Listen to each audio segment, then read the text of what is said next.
Uy, daming tilapia oh. Ano ka sa ano? Ilog? Ganda pa naman. Tapos i-breeding sa ano? Hybrid. Ito hybrid kasi yun. Hybrid. Ito naman yung wild.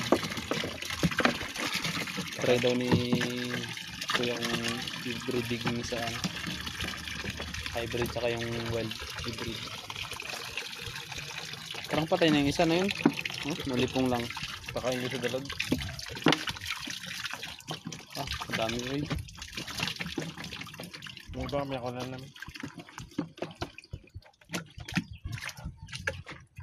Kalaki ng iba. Dahil pa doon, may nahuli kami tilapia. Malaking tika. Malaki yung tilapia. Yung mga tilapia din, di ba yan? Di ba, ano to, papaitan? Ay, pait yan. Talagang tilapia. Yan. Tilapia ang hybrid yan. Yan.